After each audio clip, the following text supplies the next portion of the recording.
Hi, so in this video I will be explaining the importance of intersectionality and why this concept needs to be considered in our discussions on feminism and sexual violence. First, intersectionality of oppression is at the core of modern feminism because it exposes all kinds of discrimination women have to face daily. So sexism, racism, homophobia, ableism, those are all forms of systemic oppressions that affect more than one woman.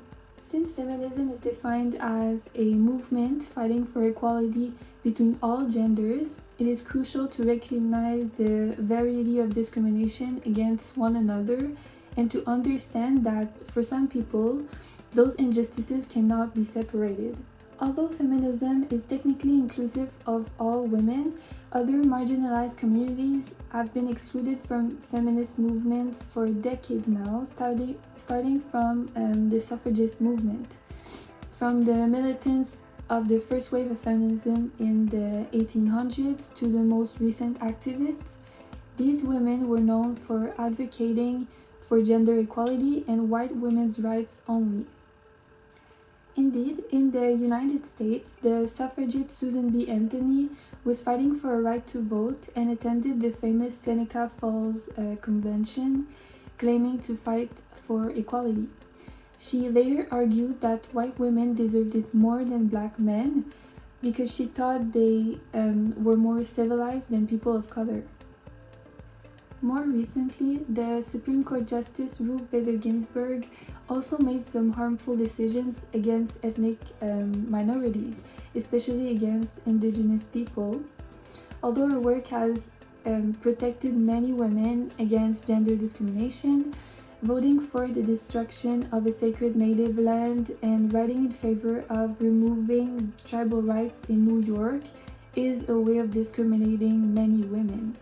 So when we consider the issue of sexual violence that is mostly affecting women, having an intersectional approach on the problem really allows people to understand the extent of it. Because marginalized groups have to face all different kinds of oppression. The high rate of victims of sexual assault and sexual harassment does not only depend on gender.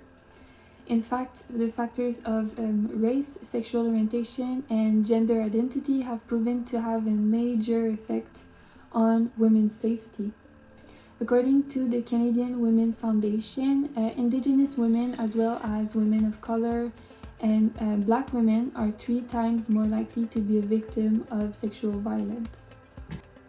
In 2018, a Canadian survey reported that gay, lesbian, bisexual and other sexual minority people in Canada are also 3 times more likely to become a victim.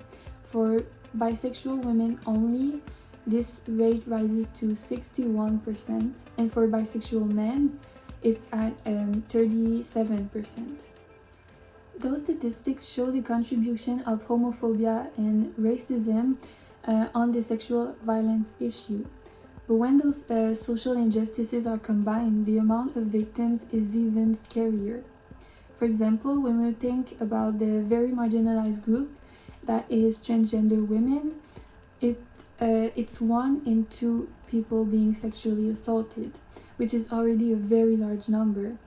But when we think about transgender women of color, it is 75% of them who are victims of sexual assault, meaning 3 in 4 people. Transphobia as well as racism and gender oppression have to be stopped in order to save those women. Another extremely marginalized community, often forgotten, is the people living with a disability. According to a 2014 General Social Survey on Victimization, Canadian women with a disability are twice as likely as women without a disability to have been or to become a victim of any violent crime, just like they were twice as likely to have been sexually assaulted in the last 12 months. So this is just another example of why intersectionality has to be a part of our discussion. Although dismantling patriarchy is an essential component for resolving the issue of sexual violence against women, it will still not end the struggle of every woman. So if your feminism is not intersectional, it's not feminism.